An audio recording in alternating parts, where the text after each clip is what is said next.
before the noise of modern life, before social media, before endless comparison and constant distraction.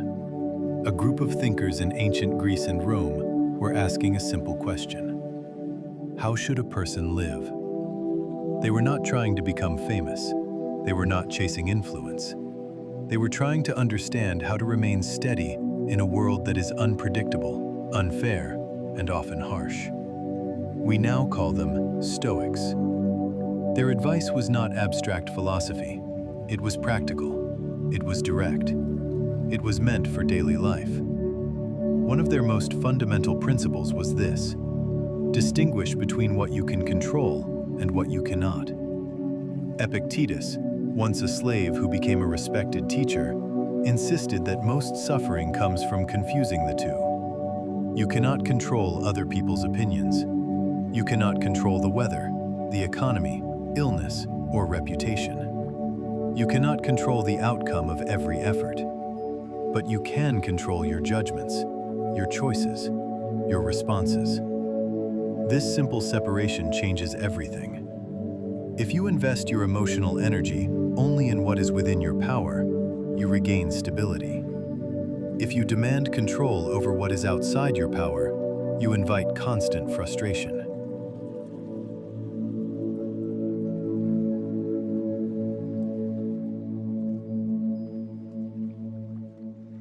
Another central idea in Stoicism is voluntary discomfort.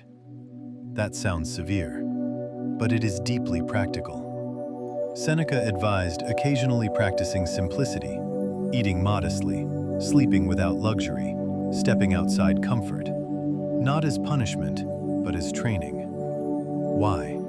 Because fear of loss weakens you. When you realize that you can endure less comfort, less convenience, less certainty, you become harder to intimidate. You are no longer ruled by the fear of losing what you have. Modern anxiety often comes from attachment to status, to comfort, to validation. The Stoics trained themselves to loosen that attachment. They would reflect regularly on impermanence, not to become pessimistic, but to become prepared.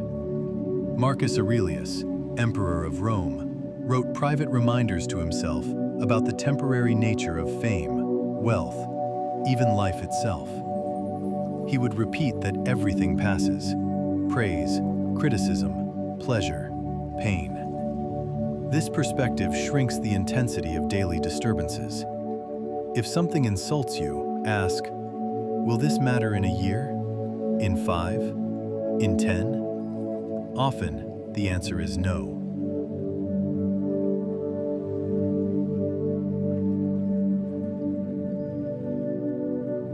Stoicism also teaches the discipline of perception. Events themselves are neutral. It is our interpretation that gives them emotional charge. Lose a job. Is it disaster or redirection? Face criticism. Is it humiliation or instruction? The Stoics did not deny pain. They denied unnecessary amplification of pain through distorted interpretation. Another key principle is responsibility. They believed that character is built moment by moment. Every action shapes who you become.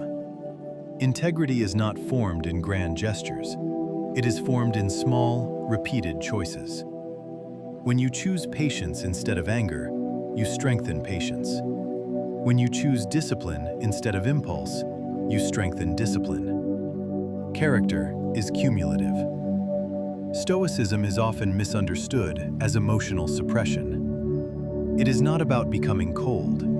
It is about becoming stable. You still feel, but you are not dragged. You still care, but you are not consumed. The Stoics understood that life includes loss, illness, betrayal, death. These are not anomalies. They are part of existence. The mistake is believing that hardship is unfair. Hardship is neutral.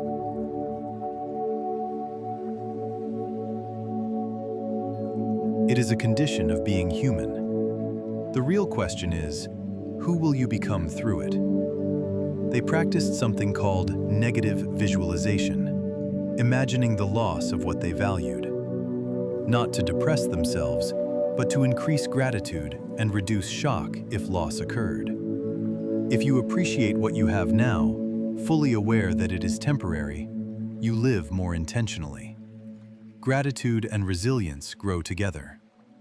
Perhaps the most powerful Stoic idea is this: your inner world can remain ordered even when the outer world is chaotic. You cannot always control circumstances, but you can control whether you respond with clarity or with panic. In an ancient world filled with war, disease, and political instability, this philosophy was not theoretical. It was survival. And in a modern world filled with distraction, pressure, and uncertainty, it is just as relevant. Stoicism does not promise comfort. It promises strength. It does not eliminate difficulty. It builds capacity. When you focus on what you control, accept what you cannot, train yourself in discomfort, refine your perception, and build character daily, something changes. You become harder to shake, not because life becomes easier, but because you become steadier. Ancient Stoic advice is not about withdrawing from life. It is about engaging it with discipline and clarity. And perhaps that is what we need most today. Not more stimulation, not more reassurance, but more steadiness. Because in the end, you cannot command the world.